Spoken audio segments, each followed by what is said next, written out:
오늘 어찌하여 그리하였느냐 마지막 5절에 있는 그 질문의 말씀으로 함께 묵상했으면 좋겠습니다. 그리고 1장을 통해서 우리는 이스라엘 백성들의 실패를 복기해 보았죠.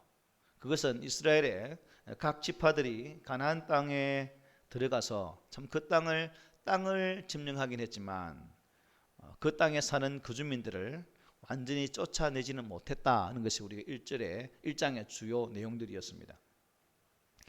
얼핏 보면 성공한 것처럼 보이지만 이것은 결국 하나님의 말씀을 온전히 순종하지 못한 것이다. 그래서 절반의 성공, 저는 절반의 성공이라도 말하기 싫어요. 왜냐하면 다 실패니까 하나님을 순종하지 못했기 때문에 결국 완전한 실패다라고 볼 수 있는 부분이죠. 더 큰 문제가 뭐냐면 쫓아내지 못한 이유입니다. 처음에는 힘이 없고 능력이 부족해서 그런 것처럼 보였지만 실제로는 그런 것이 아니었죠. 결국 그들을 자신들의 노예로 삼기 위해서, 노동력 보충하는 인력으로 삼기 위해서 그렇게 하는 모습을 우리가 1장을 통해서 본 바가 있습니다. 이것은 결국 이스라엘 백성들이 하나님의 뜻을 따르기보다는 뭐예요? 자신들의 소견에 오른 대로 행했다.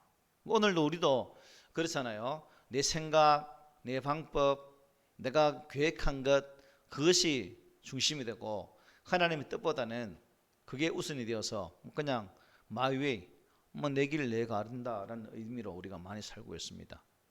그래서 우리가 이런 사사기를 보면서 사사기 시대에 자기의 소견대로 행함을 통해서 하나님께로부터 징계를 받는 그 모습을 보면서 좀 우리가 반성하고 회개하고 다시 주님의 은혜 앞에 설 수 있는 그런 신앙이 필요한데, 마의동풍이다, 위독경이다, 저는 이렇게 표현하고 싶어요.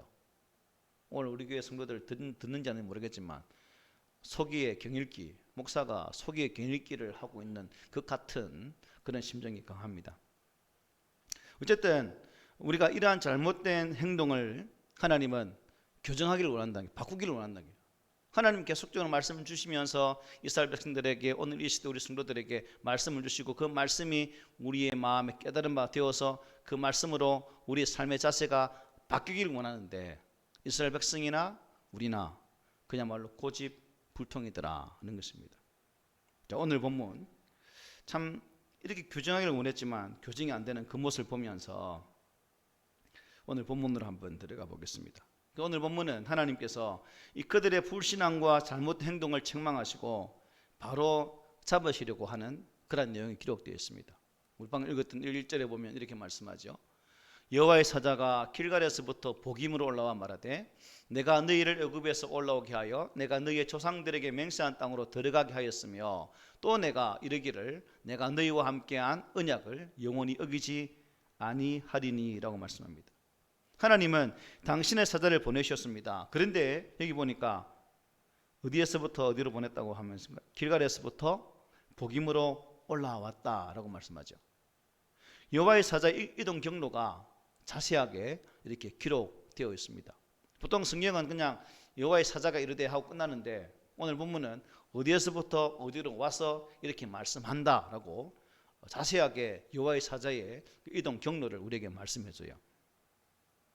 자, 그 지명이 의미하는 그 무엇이 있기 때문에 아마 복임, 길갈 이렇게 말씀하시겠죠. 길갈이 어떤 곳일까? 길갈이 어딜까요? 자, 여호수아를 보면 이제 모세의 뒤를 이어서 여호수아가 이스라엘 민족의 지도자가 됩니다. 그리고 이제 가나안 땅으로 들어가면서 요단강을 건너게 되어지는데 그때 이제 하나님의 법궤를 메었던 제사장들이 요단강에 발을 들었을 때 어떤 일이 벌어집니까? 흐르던 요단강 물이 위에서부터 이렇게 멈춰지는 역사가 일어나게 되죠. 그리고 그때는 요단강이 범람하는 때이기 때문에 자칫 잘못하면 빠져 죽는 그런 시기입니다. 그런데 하나님의 법궤가 가운데 섰을 때 물이 스톱하고 이스라엘 백성들이 그 요단강을 건너게 됩니다. 그리고 요단강을 건너 이스라엘 백성들이 이 요단강을 건너게 하신 하나님 은혜에 이제 기념하기 위해서 각 지파마다 돌을 하나씩 기념하여 다 가져옵니다. 그리고 그것을 세우게 되죠. 기념비를 세우게 됩니다. 바로 그 기념비를 세운 것이 어떨까? 바로 길갈이라고 불렀다는 거죠.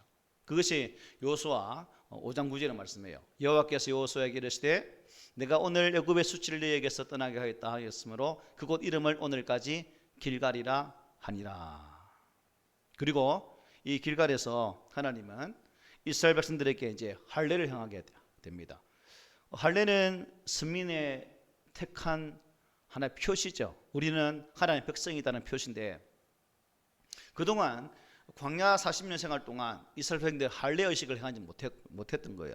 그래서 이제 요단강을 건너고 길갈에서 이 거룩한 할례 의식을 통해서 다시금 우리는 하나님의 거룩한 선민이다, 하나님 택한 백성이다라는 그 징표로 할례를 행하게 됩니다.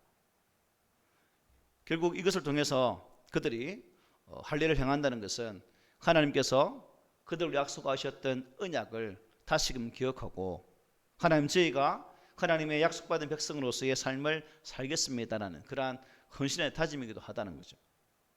그리고 그것이 바로 약속의 땅에서 첫 번째 이제 유월절을 지키게 됩니다. 그리고 무엇보다도 이 길갈에서 여호수아는 하나님의 군대 장관과 직접 대면을 하게 됩니다. 여호수아 5장 13절부터 15절 이렇게 말씀합니다. 여호수아가 여리고에 가까이 이르렀을 때에 눈을 들어본 적 한 사람이 칼을 빼어 손에 들고 마루 서 있는지라. 여호수아가 나가서 그에게 묻되 너는 우리를 위하여 우리의 적들을 위하여 하냐. 그가 이르되 아니라 나는 여호와의 군대 대장으로 지금 왔느니라 하는지라. 여호수아가 얼굴을 땅에 대고 엎드려 절하고 그에게 이르되 내 주여 종에게 무슨 말씀을 하려 하시나이까. 여호와의 군대 대장이 여호수아에게 이르되 내 발에서 신을 벗으라. 네가 쓴 곳은 거룩하니라 하니 여호수아가 그대로 행하니라 하고 말씀합니다.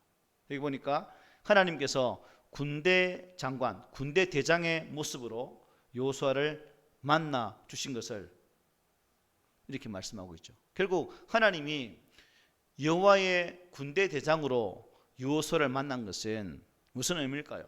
앞으로 가나안 땅에서 싸울 전쟁은 하나님이 친히 대장 되셔서 그 싸움을 싸워 주신다라는 의미가 이 표현 속에 담겨 있다는 겁니다. 그래서 내 발에서 뭘 벗으라? 신을 벗으라고 명령하고 계시죠. 자신의 힘으로 싸우는 것이 아니라 분명 하나님께서 함께 하심으로 그 싸움을 감당하게 된다는 것을 이 말씀을 통해 자세히 말씀해 주는 거예요. 그리고 첫 번째 싸움 어디예요? 여리고성이죠. 결국 그 싸움에서 어떻게 승리합니까? 실패합니까?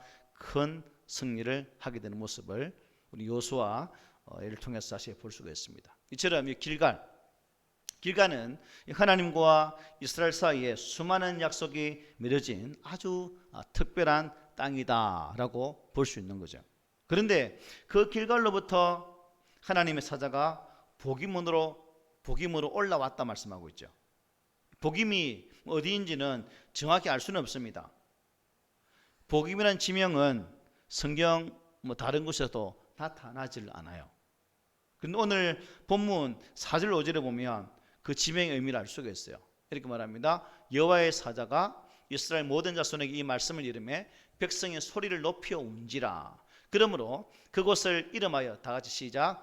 복임이라 하고 그들이 거기서 여호와께 제사를 드렸더라. 이 복임은 히브리어로 우는 자들 이런 뜻입니다. 이쪽 높이 운지라 되어 있죠. 그렇습니다. 복임이란 지명은 특정한 지역을 나타내는 지명이 아니라 하나님의 책망의 말씀을 듣고 이스라엘 백성들이 소리 높여 울었다 해서 붙여진 별칭, 그래서 별명, 다른 이름이라고 보면 됩니다. 대부분 학자들은 이 복임을 베델로 이렇게 보는 경우도 있습니다. 어쨌든 본문은 그런 의미 담겨 있다는 것입니다. 사사기를 쓰는 이 사사기 저자가 이처럼 하나님의 사자의 이동 경로를 아주 특별하게 기록한 것은 처음 약속을 맺으신 바로 그 하나님이 어떻게 해요? 약속을 지키지 못한 이스라엘을 책망하러 오셨다는 것을 강조하기 위함입니다. 우리가 약속을 지키면 약속을 잘 지켜야 돼요? 못 지켜야 돼요? 잘 지켜야 돼요. 그런데 이스라엘 백성들이 그렇게 못했다는 겁니다. 그래서 하나님은 그 약속을 지키지 못한 이스라엘 백성들을 책망을 하기 위해서 지금 오신 거예요. 그 약속을 하신 분이 책임도 묻는 거죠. 우리도 마찬가지입니다. 장차 하나님의 거룩한 존재 앞에 서서 마지막 심판 때에 섰을 때 하나님의 심판 때에서 과연 우리는 어떠한 상태에 이르게 될 것인가. 우리 오늘 오신 분들은 책망받지 말고 우리 칭찬 들읍시다. 아시겠죠? 칭찬 들읍시다 전에. 네. 그러면 여러분 이 길갈에서부터 이 복임으로 올라오신 여호와의 사자는 이 불순종한 이스라엘 백성들에게 어떤 책망을 할까요? 어떤 책망하죠? 우리 1절 2절 한번 보겠습니다. 같이 읽어봅시다. 시작. 여호와의 사자가 길갈에서부터 복임으로 올라와 말하되 내가 너희를 애굽에서 올라오게 하여 내가 너희의 조상들에게 맹세한 땅으로 들어가게 하였으며 또 내가 이르기를 내가 너희와 함께한 언약을 영원히 어기지 아니하리니 너희는 이 땅의 주민과 언약을 맺지 말며 그들의 제단들을 흘라하였거늘 너희가 내 목소리를 듣지 아니하였으니 어찌하여 그리하였느냐. 어찌하여 그리하였느냐. 왜 목소리 안 듣니? 라고 말씀하고 있는 거죠. 책망의 구체적인 내용이 뭐냐면 나는 너희들과 맺은 언약을 다 지켜서 너희로 이 약속의 땅에 들어오게 했는데 너희들은 왜 나와 지킨 약속을 지키지 않느냐, 언약을 지키지 않느냐 라고 지금 야단치는 거예요. 이스라엘 백성들은 여러분 시내산에서 하나님과 계약을 맺죠. 그리고 그 계약을 통해서 그들은 하나님의 계약 백성으로서의 삶을 떼어지고 서민이라는 그 은혜의 존칭을 받게 됩니다. 때문에 계약 백성은 당연히 계약 당사자인 하나님과 약속은 지켜야 되는 거예요. 그런데 이스라엘 백성들이 그러지 못했다는 겁니다. 계약 받을 당시에 내용이 신명기 7장에 나와 있습니다. 신명기 7장의 1절 5절을 보면 이렇게 말씀해요. 여러분 눈으로 잘 보십시오. 내가 내 하나님 여호와께서 너를 인도하사 내가 가서 차지할 땅으로 들이시고 내 앞에서 여러 민족 헷 족속과 기르가스 족속과 아모리 족속과 가나안 족속과 브리스 족속과 히위 족속과 여부스 족속 곧 너보다 많고 힘이 센 7 족속을 쫓아내실 때에 내 하나님 여호와께서 그들을 네게 넘겨 네게 치게 하시리니 그때에 너는 그들을 진멸할 것이라. 그들과 어떤 언약도 하지 말 것이요 그들을 불쌍히 여기지도 말 것이며 또 그들과 혼인하지도 말지니 네 딸을 그들의 아들에게 주지 말 것이요 그들의 딸도 내 며느리로 삼지 말 것은 그가 내 아들을 유혹하여 그가 여호와를 떠나고 다른 신들을 섬기게 하므로 여호와께서 너에게 진노하사 갑자기 너희를 멸하실 것임이니라. 오직 너희가 그들에게 행할 것은 이러하니 그들의 제단을 헐미며 주상을 깨뜨리며 아세라 목상을 찍으며 조각한 우상들을 불사를 것이니라고 신명기 7장에서 하나님께서 이스라엘 백성들에게 계약 당사자인 그들에게 이 말씀을 주셨다는 거예요. 그런데 그들은 하나님께서 하지 말라고 한 일들을 함으로써 하나님과의 계약을 위반한 거죠. 참 우리 사람이 그렇습니다. 애들도 그렇잖아요. 하지 마라 하면 더 잘해요. 우리 인간 자체가 그런 것 같아. 하라 하면 안 하고 하지 말면 하면 안 된대 하면 안 된다면 꼭 하지 말라 하면 골라 하거든. 왜 그럴까요? 그것도 비행기라. 그게 비행기라 병. 가나안 주민들을 진멸하지도 않았고 오히려 그들을 노예로 삼아 부당한 이득을 취하려고 했던 것이 바로 이스라엘 백성들의 모습이었습니다. 이들의 불순종을 향한 하나님의 안타까운 심정이 2절 마지막 부분에 나타나 있죠. 어찌하여 오늘 제목처럼 그리하였느냐라고 책망하십니다. 어찌하여 그리하였느냐.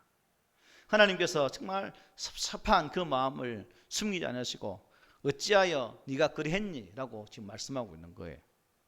여러분 불순종의 결말이 무엇이겠습니까? 하나님 심판이겠죠. 그래서 오늘 말씀 3절에 한번 보십시오. 다 함께 읽읍시다. 시작. 그러므로 내가 또 말하기를 내가 그들을 너희 앞에서 쫓아내지 아니하리니 그들이 너희 옆구리에 가시가 될 것이며 그들의 신들이 너에게 올무가 되리라 하였노라. 아멘. 심판의 내용은 뭐냐면 내가 이 가나안 원주민들을 너희 앞에서 쫓아내지 않을 것이다. 지금 하나님은 대장이 되셔서 싸워주신다고 말씀했지만 지금은 이제 약속을 안 지키니까 나 이제 너희들과 약속 안 지켜. 원주민 안 쫓아낼래? 라고 말씀하고 있는 부분입니다. 너희가 불순종했기 때문에 더 이상 나도 너희와 맺은 이 언약을 준수하지 않겠다는 것입니다. 언약은 상대방이 준수했을 때 지킬 의무가 있는 거죠. 그런데 약속의 당사자가 안 지키는데 내가 지킬 이유가 뭐가 있겠습니까? 하나님도 더 이상 그 언약을 지키지 않으시겠다라고 말씀하시는 거예요. 그런데 그것이 무슨 큰 징계이겠습니까? 뒤에 이어 말씀이 더 중요한 거죠. 뭐예요? 너희 옆구리에 뭐가 된다? 가시가 된다. 이 가난한 원주민들이 너희 옆구리에 가시가 될 것이다. 여러분, 옆구리에 가시 있으면 얼마나 아프겠어요? 혹시 일하다가 가시 찝어보셨죠? 강 집사님, 밭에 일하시다가 아프잖아요. 하나님은 이미 민수기에서 이 일에 대해서 미리 경고하신 바가 있습니다. 민수기 33장에서 너희가 만일 그 땅의 원주민을 너희 앞에서 몰아내지 아니하면 너희가 남겨둔 자들이 너희의 눈에 가시와 너희의 옆구리에 찌르는 것이 되어 너희가 거주하는 땅에서 너희를 괴롭게 할 것이요 나는 그들에게 행하기로 생각한 것을 너희에게 행하리라. 이미 모세를 통해 주신 말씀이에요. 그럼에도 불구하고 그들이 그 약속의 말씀을 지키지 않으니까 오히려 그들이 너희의 가시가 될 것이다 라고 하나님 지금 말씀하는 겁니다. 또 뭐라 말하고 있습니까? 그들의 신들이 너희가 뭐가 된다? 올무가 될 것이다 말씀하고 있습니다. 자신들에게 이익이 될 것이라 계산하여 땅 믿은 가난한 사람들 때문에 괴로움을 겪다가 어떻게 해요? 결국은 그들이 믿는 신들이 올무가 돼서 너희를 망하게 할 것이다 라고 말씀하고 있어요. 우리가 예수를 믿고 구원받은 백성이 되었습니다. 그리고 이 신앙생활을 하면서 여전히 우리는 우리 한국적 관습에서 끊지 못하는 그러한 우리 한국의 전통 문화를 가지고 있습니다. 만약 우리가 그러한 전통 문화들을 개성한다는 그런 차원에서 계속 그러한 것들을 행해버린다면 하나님 법과 어떻게 해요? 대치되는 거죠. 결국 그것이 오늘 본문처럼 우리에게 뭐가 됩니까? 올무가 되는 거죠. 여러분, 올무에 걸린 짐승 보셨습니까? 네, 저도 어릴 때 사는 겨울에 눈 오면 산에 가면 막 잡으러 토끼몰이 하게 했거든요. 보면 올무에 걸리면 죽어요. 죽든지 아니면 다리 끊어지든지 그런 일은 한번 도망가면 몸을 칠수록 계속 쪼이잖아요. 그러면 죽는 거죠. 결국 올무란 나를 죽음으로 내몬다는 겁니다. 이스라엘 백성들이 가나안 땅의 거민들을 살려줌을 통해서 결국 그것이 올무가 되어서 그들에게 결국은 사망이라는 패망이라는 절망이라는 그러한 것을 가지고 말았다는 사실입니다. 그래서 하나님은 처음부터 어떻게 해요?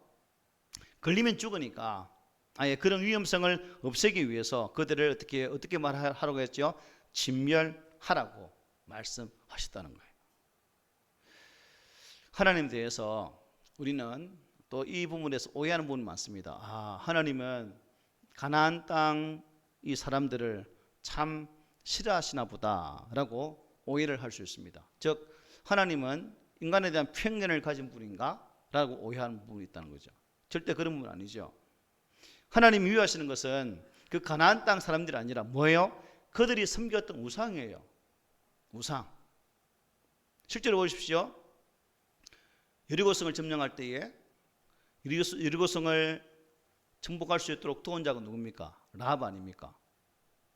분명히 가나안 땅 족속이죠. 그런데 그는 하나님 편에 들어와서 하나님 백성으로 살게 됩니다. 무슨 의미냐면 가나안 땅 사람일지라도 그들이 돌이켜서 우상을 버리고 하나님이 돌아오면 이스라엘 백성들과 함께 섞여 살 수 있는 은혜를 누린다는 거예요. 기본 족속도 마찬가지 아닙니까? 거짓말로 해서 어쨌든 살아남았지만 그들은 또 이스라엘 백성에 섞여서 허드렛 일을 감당하는 사람으로 살게 됩니다. 결국 뭐냐면 하나님은 그 땅에 있는 우상, 그것이 하나님 백성들의 삶을 빼앗아 갈 수 있기 때문에 하나님은 이스라엘 백성의 성질을 잘 알잖아요. 믿음이 없다는 거. 들어가면 저것들 분명히 그 땅의 신들을 섬길 것이다. 하나님 알거든요. 뻔히 알고 계시니까 다 죽이라고. 그러한 전통 문화, 우상 숭배 사상을 문화를 다 이렇게 없애기 위해서 그들을 싸그리 다 죽이라고 말씀하고 있는 겁니다. 그래서 우리가 여기서 중요한 것은 하나님께서 가나안 원주민들을 쫓아내라고 진멸하라고 하신 명령하신 것은 우상 숭배자들이었던 것이지 가나안 사람들이 아니라는 거예요. 오늘날 우리 안에도 하나님이 아닌 하나님 약속에 대한 뚜렷한 신앙을 방해하는 그 무엇이 우리에게 있을 수도 있다는 거죠. 그것이 무엇일까? 한번 찾아보십시오. 이스라엘 백성들처럼 가나안 땅에 존재했던 좋아 보이는 것들이 내 속에도 있다는 거예요. 우리는 그것이 우상이 될 수 있는 것이고 그것 때문에 하나님에 대한 온전한 신앙의 삶을 살아가지 못할 수도 있다는 겁니다. 올무가 되어서. 그래서 우리는 그러한 것들을 어떻게 해요? 뽑아낼 수 있는 그런 올무들을, 함정들을 다 제거하고 정말 하나님의 거룩한 축복의 은혜를 받을 수 있는 그러한 성도로 살아가는 것이 우리가 오늘 이 시대에 감당해야 될 신앙의 자세인 것을 보게 되는 거죠. 그러면 여러분, 무엇이든 일이든지 내 눈에 좋아 보여도 하나님의 그 말씀을 기억하면 결국은 뭐예요? 그것이 나에게 가시가 되고 올무가 된다는 사실을 꼭 기억하시기 바랍니다. 당장 내게 손해가 된다 할지라도 하나님 말씀대로 순종하는 것이 끝내는 이기는 가장 빠른 길임을 믿으시기를 축복합니다. 아멘. 그러면 여러분, 하나님께서 정말 이스라엘 백성들을 망하게 하시려고 심판의 말씀을 주시는 것일까요? 너 그래 완전 죽어라 라고 이 말씀 주는 것일까요? 아니죠. 하나님께서 이스라엘 백성들을 진짜 망하게 하시려면 굳이 이렇게 말씀하실 필요 없죠. 그냥 내버려 두는 거예요. 내버려 두면 자동으로 끝나버리기 때문에. 그런데 말씀한다는 것은 뭐예요? 하나님은 미련이 있다는 겁니다. 미련 때문에. 그놈의 미련 때문에. 자, 히스기야 왕이 병들어 죽게 되었습니다. 그죠? 그때 이사야 선지자가 히스기야에 가서 뭐냐면 내가 살지 못하고 죽으리라 그 말해요. 이미 알잖아요. 내가 병들어 죽게 되었는데 죽는 당연히 죽지. 이사야가 지금 히스기야 뭐 간에 불질러 왔습니까?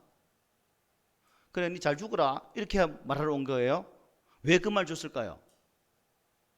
히스기야야, 이 하나님 메시지가 무엇이겠니? 회개라는 거예요. 회개. 그리고 그 말씀을 들은 히스기야가 벽을 향해 손을 들고 눈물을 흘리며 기도하잖아요. 그 기도 소리에 하나님은 들으시고 히스기야 생명을 15년 동안 연장시켜주는 은혜를 누리지 않습니까? 이게 무엇이겠어요? 심판의 말씀은 결국 그 대상자가 그 말씀을 받고 회개하여 돌이키면 자신의 은혜가 되지만 그 말씀을 받지 아니하면 오히려 징계를 받아 멸망할 수밖에 없다는 것입니다. 바로 오늘 말씀이 바로 그런 의미예요. 하나님께서 정말 이스라엘 백성들을 망하게 하실 생각이었다면 그냥 내버려 두었을 거예요. 그러나 살리고 싶으시기 때문에 야, 너 그러다간 정말 망한다. 진짜 망할래? 정말 죽고 싶어? 돌아와 라고 말씀하고 있는 거예요. 그들이 회개하고 다시 순종하기만 하면 어떻게 해요? 하나님께서 돌이킨다는 겁니다. 신명기 8장 이렇게 말씀해요. 우리 함께 읽어봅시다. 시작. 너는 사람이 그 아들을 징계함 같이 내 하나님 여호와께서 너를 징계하시는 줄 마음에 생각하고 내 하나님 여호와의 명령을 지켜 그의 길을 따라가며 그를 경외할지니라. 하나님을 경외하라는 거죠. 지난주에 주일날 예배 때 살폈던 요한계시록 3장의 말씀도 마찬가지예요. 라오디게 교회에 주신 말씀 아닙니까? 내가 내 행위를 아노니 내가 차지도 아니하고 뜨겁지도 아니하도다. 내가 차든지 뜨겁든지 하기를 원하노라. 내가 이같이 미지근하여 뜨겁지도 아니하고 차지도 아니하니 내 입에서 너를 토하여 내버리라. 내가 말하기를 나는 부자라 부유하여 부족한 것이 없다 하나 내 공고한 것과 가련한 것과 가난한 것과 눈먼 것과 벌거벗은 것을 알지 못하는도다. 내가 너를 권하노니 네게서 풀로 연날한 금을 사서 부유하게 하고 흰옷을 사서 입어 벌거벗은 수치를 보이지 않게 하고 안약을 사서 눈에 발라 보게 하라. 무릇 내가 사랑하는 자를 책망하여 징계하노니 그러므로 내가 열심을 내라 회개하라 하고 라오디게아 교회에게 이 말씀을 주셨죠. 회개하라. 왜? 살리기 위해서. 그러면 하나님께서 우리를 징계하실 때 그것이 곧 우리를 향한 사랑의 표현이라는 거예요. 여러분, 애들 키울 때 한 번도 안 때려보신 분 있나요? 때릴 때 우리가 야, 사랑의 매야. 학교 다닐 때도 우리 선생님들 그 해철이에 사랑의 매 글 써가지고 막 우리를 때렸던 기억이 납니다. 근데 선생님들도 마찬가지거든요. 때리는 이유가 미워서 때리지 않습니까? 때려서라도 고치기 위함이 아닙니까? 바로 그러한 징계가 회초리라는 거죠. 회초리. 그래서 우리가 하나님 앞에 회초리 맞을 때 하나님이 널 사랑하시네. 아직도 나에게 미련을 두시고 내가 돌아오기를 원하시네 라는 그 사실 앞에 우리가 감사했으면 좋겠습니다.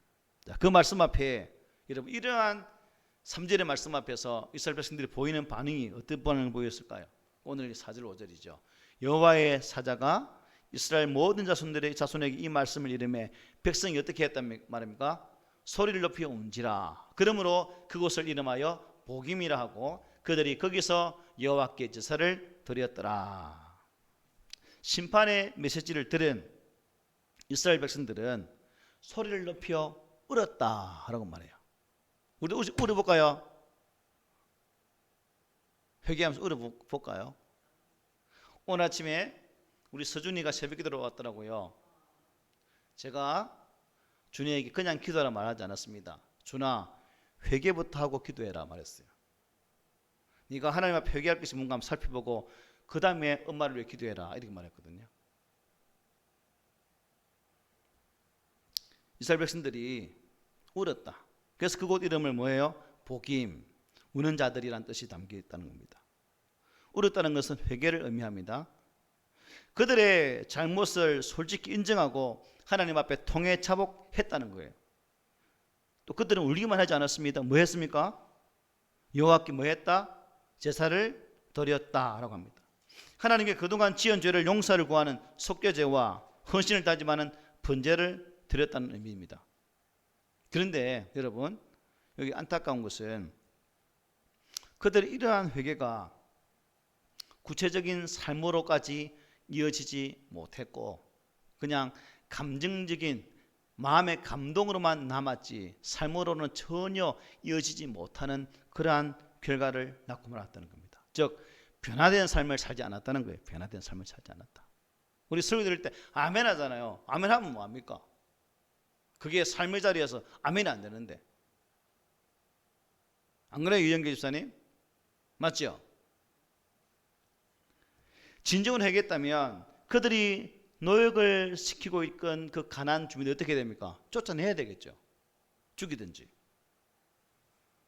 이제는 하나님 앞에 온전히 순종하며 살겠노라고, 하나님을 섬기며 살겠노라고 다시금 행동을 보여줘야 되죠. 그러나 그들은 그렇지를 못했다는 겁니다. 다음에 보겠지만 11절 말씀 봅시다. 다 함께 시작. 이스라엘 자손이 여호와의 목전에 악을 행하여 바알들을 섬기며. 회개했지만 돌아서니까 어떻게 해요? 또 우상을 섬기는 거라. 울었지만 제사도 지냈지만 변화되지는 못했다는 겁니다. 이 복임의 눈물과 제사가 이스라엘 백성의 삶에 실제적인 변화를 전혀 가져오지를 못했다는 겁니다. 진정한 회개가 일어난 것이 아니라는 거죠. 가짜배기 회개. 우리 예수님은 회개에 합당한 열매를 맺으라라고 말씀하셨어요. 불행히도 형식적인 회개로 끝나버린, 그리고 구체적인 삶 변화가 없는 회개에 합당한 열매를 맺지 못했던 이스라엘 백성들의 모습이 오늘 본문에서 우리에게 잘 보여주고 있다는 겁니다.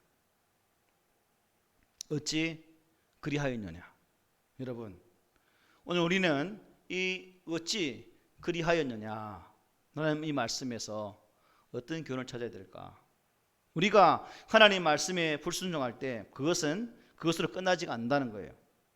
우리를 구원하신 하나님을 아주 슬프게 한다는 겁니다. 어찌하여 네가 그리했느냐. 책망의 말씀을 듣게 됩니다. 그리고 결국 하나님의 심판을 가져오는 거죠. 하나님의 심판이 임할 때 우리는 속히 어떻게 해야 됩니까? 회개해야 되겠죠. 눈물의 회개가 아니라 삶의 회개가 필요하다는 것입니다. 회개에 합당한 열매를 맺어야 한다는 것입니다. 이 복임의 눈물로 사람을 속일 수는 있어도 하나님을 속일 수는 없었습니다. 하나님께서 원하시는 것은 뭐예요? 우리의 삶이 변화되는 거예요.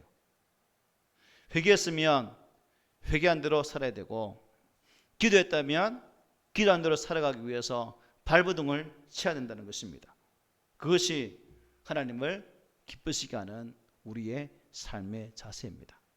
바라기는 우리들이 오늘 말씀을 교훈으로 삼아서 오직 하나님 말씀에 순종하고, 여러분 혹시라도 불순종하는 순간이 생기더라도 속히 빠르게 회개하고 또 회개에 합당한 열매를 맺어서 마지막 하나님의 심판대에 설 때에 어찌하여 그리하였느냐라는 책망을 듣지 않고 딸아 아들아 참 수고했다라는 귀한 칭찬을 들을 수 있는 복된 자 되시기를 오늘 말씀으로 권면하면서 축복을 드립니다. 아멘.